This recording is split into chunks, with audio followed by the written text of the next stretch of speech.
नमस्कार। ग्रामीण महिला विद्यापीठ एकलव्य चैनल पर आप सभी का स्वागत है। कक्षा 12 राजनीति विज्ञान इकाई फर्स्ट प्रमुख अवधारणाएं से पाठ 4 स्वतंत्रता व समानता।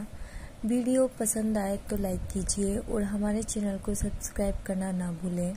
आज हम पाठ 4 स्वतंत्रता और समानता के बारे में पढ़ेंगे। सबसे पहले स्वतंत्रता क्या है? तो स्वतंत्रता को अंग्रेजी में लिबर्टी कहा जाता है। स्वतंत्रता को हम अंग्रेजी में लिबर्टी कहते हैं और लिबर्टी शब्द लैटिन भाषा के लिबर शब्द से बना है। लिबर्टी का अर्थ बंधनों का अभाव या मुक्ति से है। जो लिबर्टी शब्द है उसका अर्थ क्या लिया गया है? बंधनों का अभाव या मुक्ति। स्वतंत्रता के संबंध में दो प्रकार की विचारधाराएं विद्यमान हैं, बंधनों का अभाव और युक्ति युक्त बंधन। स्वतंत्रता के अर्थ को हम दो प्रकार से समझ सकते हैं, सकारात्मक अर्थ और नकारात्मक अर्थ। सकारात्मक अर्थ में स्वतंत्रता कल्याणकारी राज्य व आदर्शवादी विचारधारा के साथ जुड़ी हुई है। सकारात्मक स्वतंत्रता में कल्याणकारी राज्य व आदर्शवादी विचारधारा को महत्व दिया गया है।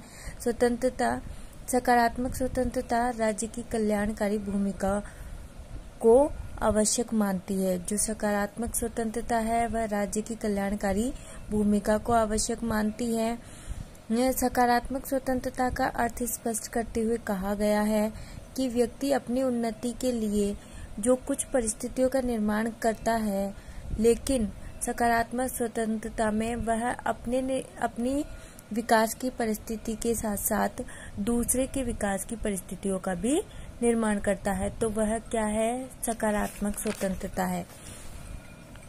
नकारात्मक स्वतंत्रता का अर्थ व्यक्ति के कार्यों पर किसी प्रकार की रुकावट न होना। जब व्यक्ति पूर्ण रूप से स्वतंत्र रहता है, उसके कार्य में किसी प्रकार का कोई हस्तक्षेप नहीं होता, तो वह नकारात्मक स्वतंत्रता है। नकारात्मक स्वतंत्रता का समर्थन व्यक्तिवादी विचारक करते हैं। जो नकारात्मक स्वतंत्रता है उसका समर्थन व्यक्तिवादी विचारकों ने किया है। नकारात्मक स्वतंत्रता जिसमें कोई बंधन नहीं होता, अर्थात व्यक्ति अपनी मनमानी करने की छूट होती है। स्वतंत्रता की परिभाषा। स्वतंत्रता को परिभाषित करते हुए लोस्की ने कहा है, स्वतंत्रता से अभिप्राय उस वातावरण को कायम रखना है जिसमें व्यक्ति को अपने पूर्ण तत्व का अवसर प्राप्त हो। स्वतंत्रता से अभिप्राय। स्वतंत्रता का अर्थ लोस्की क्या बताते हैं कि उस वातावरण को कायम रखना जिसमें व्यक्ति को पूर्ण तत्व का अवसर प्राप्त हो, अपने आप को पूर्ण साबित करने का उसको अवसर प्राप्त हो। हॉब्स के अनुसार स्वतंत्रता का अभिप्राय निरोध व नियंत्रण का सर्वथा अभाव से है। हॉब्स स्वतंत्रता को परिभाषित करते हुए कहते हैं कि जिसमें नियंत्रण और निरोध का अभाव रहता है वह स्वतंत्रता है। J.S. मिल स्वतंत्रता को परिभाषित करते हुए कहते हैं कि व्यक्ति को राज्य के निजी कार्यों में हस्तक्षेप नहीं करना चाहिए। और J.S. मिल स्वतंत्रता को परिभाषित करते हुए क्या कहते हैं कि जब राज्य का हस्तक्षेप नहीं होता है तो वह स्वतंत्रता है। जब किसी भी व्यक्ति के निजी कार्यों में राज्य का किसी भी प्रकार का कोई हस्तक्षेप नहीं होता तो वह क्या है? स्वतंत्रता है। अंतःकरण, विचार, धर्म, प्रकाशन, व्यवसाय, दूसरों से संबंध बनाने के क्षेत्र में व्यक्ति को निर्बाध छोड़ देना ही स्वतंत्रता है। जब व्यक्ति को अंतःकरण, विचार, धर्म, प्रकाशन, व्यवसाय आदि संबंध में क्या करते हैं, उसके क्षेत्र में उसको स्वतंत्र छोड़ दिया जाता है, तो वह स्वतंत्रता कहलाती है। स्वतंत्रता के विविध रूप। स्वतंत्रता के अनेक रूप माने गए हैं। प्राकृतिक स्वतंत्रता व्यक्ति को प्रकृति के द्वारा प्राप्त होती है, जो व्यक्ति को जन्म से ही प्राप्त हो जाती है। प्राकृतिक स्वतंत्रता किसके द्वारा प्राप्त होती है? प्रकृति के द्वारा, और ये व्यक्ति को जन्म से ही प्राप्त होती है। प्राकृतिक स्वतंत्रता के जो समर्थक हैं वह हॉब्स, लॉक और रूसो है, जिनको हम समझौतावादी विचारक के नाम से जानते हैं। प्राकृतिक स्वतंत्रता के समर्थक कौन कौन हैं? हॉब्स, लॉक और रूसो, जिनको हम समझौतावादी विचारक के नाम से जानते हैं। दूसरा है व्यक्तिगत या निजी स्वतंत्रता। व्यक्तिगत स्वतंत्रता से अभिप्राय व्यक्ति को अपने निजी जीवन के कार्यों में स्वतंत्रता होनी चाहिए। जब व्यक्ति के निजी व्यक्तिगत कार्यों में अगर उसको स्वतंत्रता होती है तो वह व्यक्तिगत स्वतंत्रता के अंतर्गत आती है। लोकतांत्रिक देशों में व्यक्तिगत स्वतंत्रता को बहुत महत्व दिया जाता है। जो लोकतांत्रिक देश हैं जिनमें क्या है, लोकतंत्र है, तो ऐसे देशों में जो व्यक्तिगत स्वतंत्रता है उसको बहुत महत्व दिया गया है। तीसरा, नागरिक स्वतंत्रता। स्वतंत्रताएं मौलिक अधिकारों के रूप में संविधान द्वारा प्रदान की गई है। जो स्वतंत्रता है वह किसके मौलिक अधिकार के रूप में किसके द्वारा प्रदान की गई है, हमको संविधान के द्वारा। जो स्वतंत्रता है किसके द्वारा दी गई है, संविधान के द्वारा दी गई है, जिन्हें देश का नागरिक होने के कारण समाज स्वीकार करता है। और स्वतंत्रताओं को देश का नागरिक होने के कारण कौन स्वीकार करता है, व्यक्ति स्वीकार, समाज स्वीकार करता है।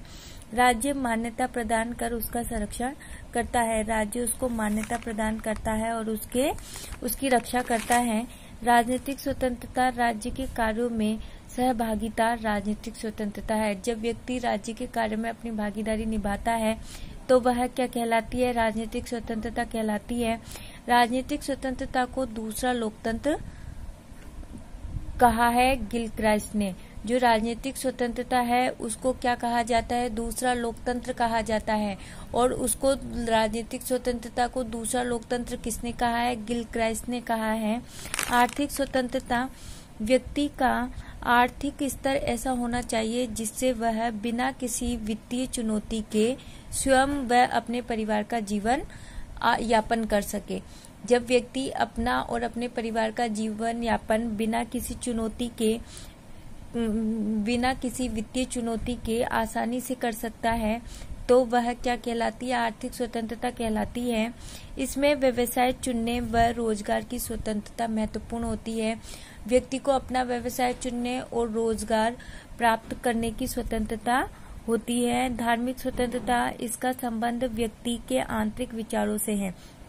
जो धार्मिक स्वतंत्रता है उसका संबंध किससे लिया गया है, व्यक्ति के आंतरिक विचारों से। इसके अंतर्गत व्यक्ति को किसी भी धर्म को मानने, उसमें आस्था रखने, उसकी आचरण की छूट का प्रावधान दिया गया है। व्यक्ति अपनी मर्जी से किसी भी धर्म को मान सकता है, उसमें आस्था रख सकता है, उसके साथ अपना आचरण कर सकता है।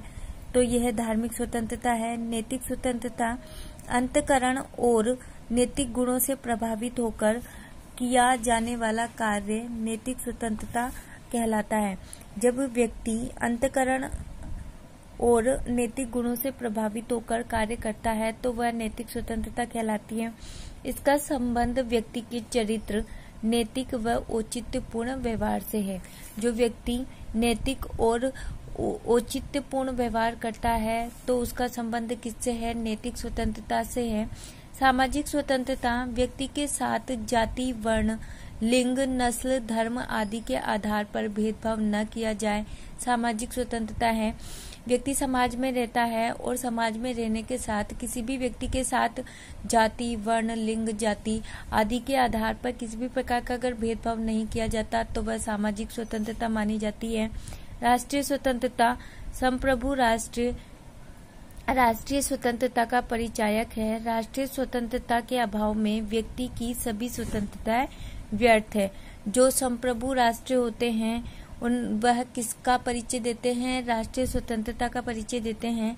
राष्ट्रीय स्वतंत्रता के अभाव में व्यक्ति की जितनी भी स्वतंत्रताएं व्यक्ति को प्राप्त है वह सब क्या है, व्यर्थ है। अगर व्यक्ति को राष्ट्रीय स्वतंत्रता प्राप्त नहीं है तो वह किसी भी प्रकार की स्वतंत्रता का कोई महत्व नहीं है। संवैधानिक स्वतंत्रता, भारतीय संविधान के अनुच्छेद 32 में नागरिकों को संवैधानिक उपचारों का अधिकार प्रदान किया गया है। यह स्वतंत्रता संविधान द्वारा नागरिकों को दी गई है।